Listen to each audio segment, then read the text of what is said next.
you got a bunch of people there who love their job, and there's a responsibility in that. There has been over a number of years. You work with these people every day, and it only works when people want to be there. And I'm proud of being there for 17 years. For nearly 2 decades, tens of millions of viewers welcomed Mark Harmon into their living rooms every week as Special Agent Leroy Jethro Gibbs, the steely, coffee-drinking heart of NCIS.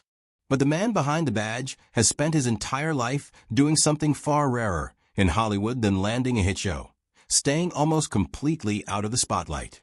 Behind that famously guarded exterior is a story that runs from a Heisman-winning father's shadow, to a stunning football upset most fans have never heard of, to a real-life burning car rescue, to nearly 40 years of a marriage built on total media silence. This is the real story of Mark Harmon, not the manufactured scandal, but the actual life.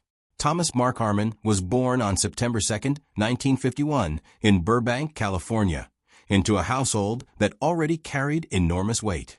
His father, Tom Harmon, had won the Heisman Trophy in 1940 as a running back at the University of Michigan, flown as a decorated fighter pilot in World War II, and gone on to become one of the most recognizable sports broadcasters in the country. His mother, Elise Knox, was a successful actress and fashion designer who had appeared in dozens of films during the 1940s. Mark had 2 older sisters, Kelly and Kristen, both of whom would also step into the public eye in different ways. Harmon attended Harvard-Westlake, one of the Los Angeles area's well-known private schools, where he played football before the elbow injury that would reroute his path. Even at that stage, comparisons to his father were unavoidable. Tom Harmon's broadcasting career meant he was a familiar voice and face to sports fans across the country, and reporters covering Southern California high school football rarely resisted mentioning whose son was on the field. For Mark, that meant learning early how to perform under a level of scrutiny most teenagers never experience, a preview of the far larger spotlight that would eventually follow him into television. Growing up as the son of a national football legend meant Mark's own achievements were almost never allowed to simply be his own. They were measured against his father's legacy before he'd even had the chance to define himself. It's a dynamic that countless children of famous athletes describe, the sense that your name opens doors, but it also means every step you take gets compared to someone else's legacy. For Mark, that comparison would follow him first onto the football field, and then, unexpectedly, onto film sets. Here's a detail that surprises most NCIS fans. Mark Harmon was, for a brief but genuinely impressive stretch, one of college football's rising stars, and he almost never got the chance. A broken elbow during his junior year of high school kept him off the varsity football field as a senior, which meant he wasn't recruited by a major program straight out of high school. Instead, he enrolled at Los Angeles Pierce College, a junior college in Woodland Hills, where he quarterbacked the team to a strong record and earned junior college All-America honors. That performance opened the door to bigger programs, and Harmon chose to stay close to home, transferring to UCLA in 1972. His impact was immediate and, for Bruins fans, unforgettable.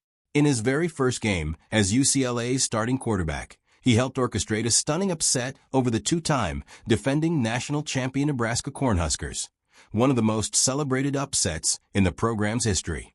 Over his 2 seasons as starter, running coach Pepper Rogers' wishbone offense, Harmon led UCLA to a 17-5 record.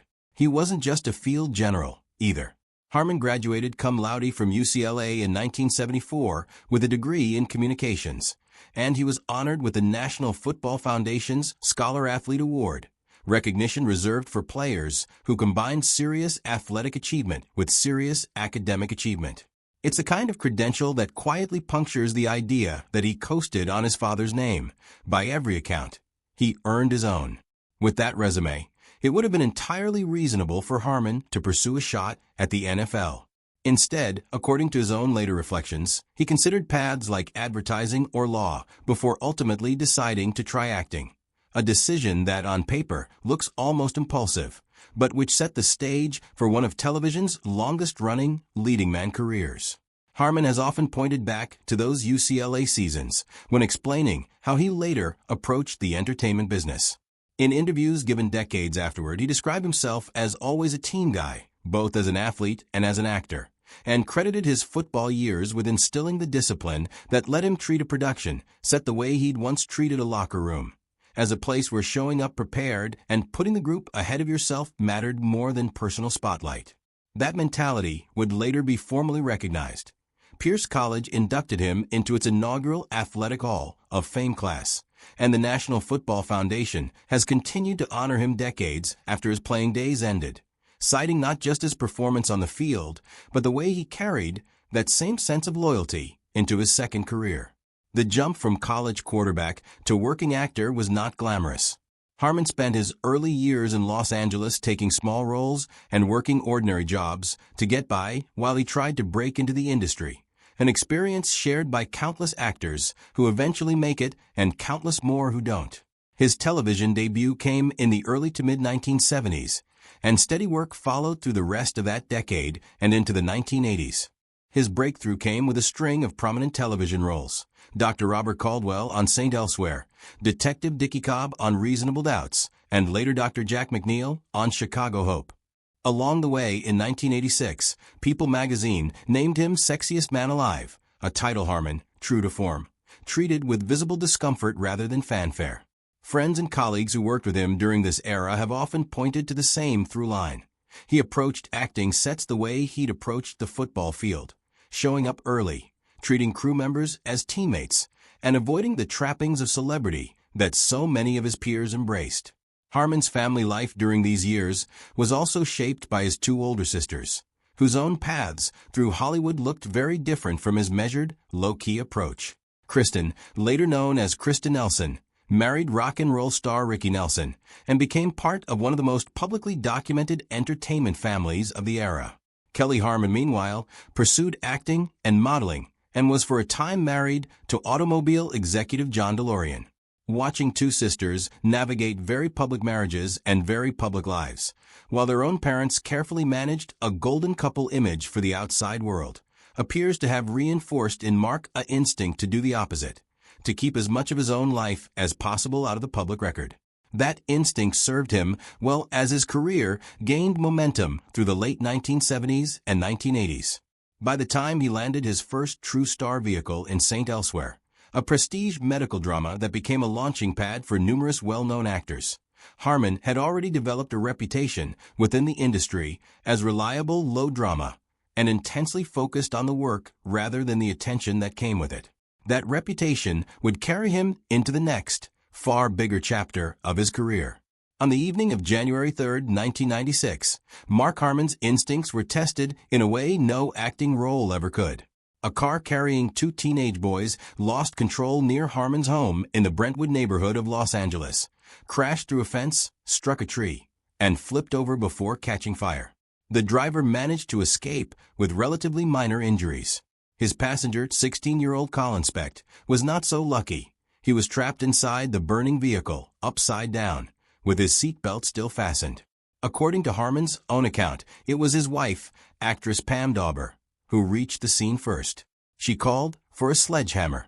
Harmon ran to get one and broke through the car's window, then pulled Specht, whose clothing had caught fire, out of the wreckage. Bystanders helped roll Specht on the pavement to put out the flames. A Los Angeles Fire Department spokesman later told reporters plainly, the youths owed their lives to Harmon's actions. Specht suffered third-degree burns and spent months in the hospital recovering, but he survived, and decades later, he has spoken publicly about how certain he is that he wouldn't have made out without Harmon's intervention. What stands out just as much as the rescue itself is what came after.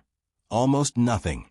Harmon declined to make a media spectacle of the incident, consistently deflecting credit toward his wife for spotting the crash and calling for help in the first place.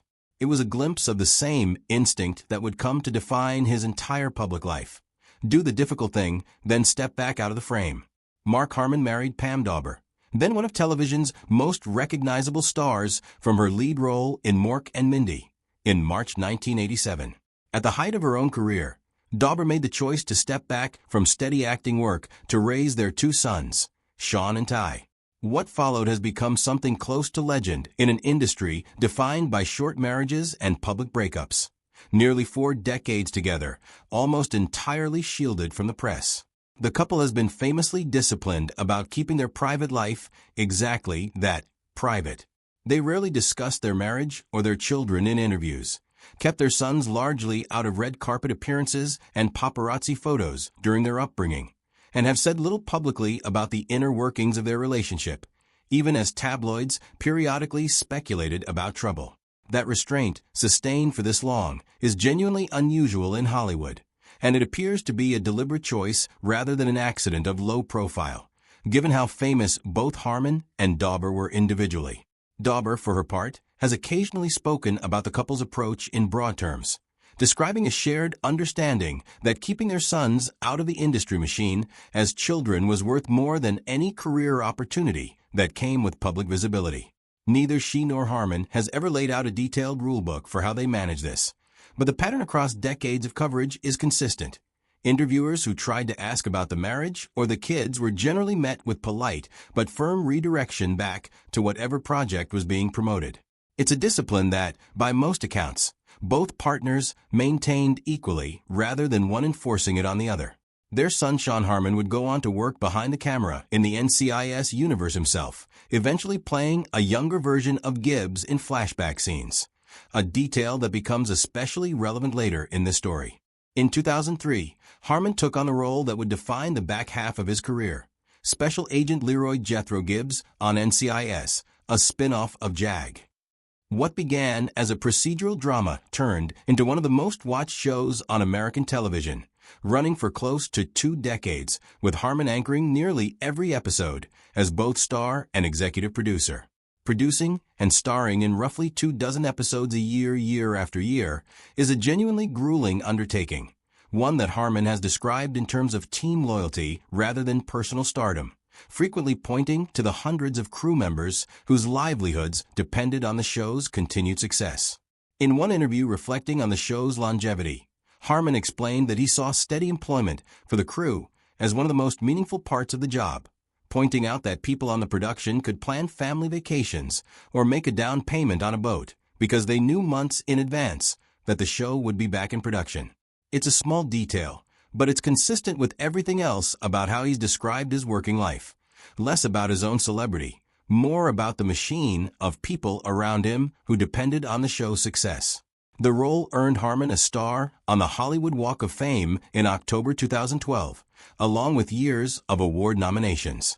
Off-camera, he became known for quietly supporting a range of charitable causes, including Stand Up to Cancer, the Entertainment Industry Foundation, and organizations supporting children and families, rarely drawing attention to that work the way some of his peers might have. No honest account of Harmon's NCIS years can skip over his falling out with co-star Paulie Parrott, who played forensic scientist Abby Ciuto for 15 seasons. But it's worth being precise about what is actually confirmed versus what remains allegation, because a lot of coverage blurs that line. Here's what multiple sources, including on-the-record comments from NCIS executive producer Charles Floyd Johnson, agree happened. At some point during production, a dog belonging to Harmon, a rescue dog he regularly brought to the dog-friendly set, bit a crew member seriously enough to require stitches. Despite the incident, Harmon reportedly continued bringing the dog to set. Parrott, an outspoken animal welfare advocate, raised safety concerns with the show and with CBS. Over time, the two co-stars stopped filming scenes together, reportedly not sharing a set for roughly the final 2 years of Parrott's run, with editing techniques used to make it appear on screen as though their characters still interacted. Parrott left the show in 2018 after 15 seasons. In the aftermath, she posted a series of tweets alleging she had experienced multiple physical assaults during her time on the show and said she was too afraid of Harmon to ever return, adding that she had nightmares about it. According to later reporting, sources described the specific allegation as a 2017 incident in which Parrott claimed Harmon body-checked her, which she reportedly believed was retaliation for her having pushed to keep his dog off set. Harmon has never publicly responded to or confirmed these allegations. CBS acknowledged that Parrott had raised a workplace concern and said the matter was addressed, without detailing what that resolution involved. In short, the dog bite incident and the resulting rift are well documented and effectively undisputed. The assault allegation is real, publicly made by Parrott herself, and taken seriously by the network, but it remains an allegation that Harmon has not addressed on the record, and it should be reported as such rather than as settled fact. By his late 60s, decades of physical demands, first from college football, then from 2 decades of long, physically taxing production days, had visibly caught up with Harmon. Fans noticed a change in his appearance during the later seasons of NCIS, which fueled online speculation about his health. There's no public confirmation that Harmon was seriously ill. What is documented is that a man in his late 60s was carrying the physical toll of an extraordinarily demanding, decades-long work schedule, on top of the ordinary wear of aging. In 2021, during the 4th episode of the show's 19th season, Harmon's character exited the series, written out through a storyline that sent Gibbs to Alaska, ultimately choosing to stay there rather than return to Washington. It closed out 18 seasons in the role, one of the longest-running lead performances in American television history. Harmon's NCIS years were also marked by real personal grief that he handled the same way he handled everything else, privately. In September 2016, longtime NCIS showrunner Gary Glassberg, a close creative partner of Harmon's for years, died suddenly in his sleep at 50. In 2023, Harmon's longtime co-star David McCallum, who had played medical examiner Dr. Donald Ducky Mallard for 2 decades, died at 90, closing out one of the show's most beloved original partnerships. In both cases, Harmon avoided the kind of elaborate public tribute that's become standard practice for celebrities on social media, opting instead for brief, understated statements. It's consistent with everything else about how he's handled his public life. Grief, like everything personal, stayed largely out of view. Harmon's connection to Gibbs didn't end when he left the main show. In 2024, CBS greenlit a prequel series, NCIS Origins, set in the early 1990s and exploring a young Gibbs in the years following the death of his first wife and daughter, the formative trauma that shaped the character fans had watched for 2 decades. Notably, the concept reportedly originated with Harmon's own son, Sean, who had previously portrayed the younger Gibbs in flashback sequences on the original series. Father and son pitched the project together, and Mark Harmon stepped into the role of narrator and executive producer rather than returning in front of the camera full-time. Actor Austin Stoll was cast to play the young Gibbs, working directly with Harmon to capture the character's mannerisms and voice. The prequel has continued into further seasons, giving Harmon a way to remain creatively connected to the character and franchise that defined his career, without returning to the grueling schedule of a network lead. Since stepping back from full-time acting, Harmon has turned to a new pursuit, writing, partnering with Leon Carroll Jr., a retired real-life NCIS agent who served as a technical advisor on the show. Harmon has co-authored a series of nonfiction military history and true crime books focused on real naval intelligence operations, including Ghosts of Honolulu and later installments in the same series. The partnership makes sense given how much of Harmon's decades on NCIS involved working alongside real investigators and technical advisors to keep the show's procedural details grounded. Turning that same collaboration toward nonfiction storytelling about real agents' cases was, by his own description, a natural extension of the research he'd already been doing for years as an actor and producer. The book series has let Harmon stay connected to the world of naval intelligence and investigative storytelling without the grueling weekly production schedule that defined his acting career. It has also given him a public role that fits his temperament. Promoting a book tour is a far cry from the constant tabloid exposure of a long-running network drama, and it allows him to speak about subject matter, real historical events, and real agents' work, rather than his own personal life. Beyond that, by most accounts, Harmon has largely done exactly what he spent his entire career trying to protect. Retreated into a private life with Pam Dauber, away from red carpets, industry events, and the media apparatus he spent decades keeping at arm's length. Strip away the tabloid packaging, and Mark Harmon's actual story doesn't need embellishment to be compelling.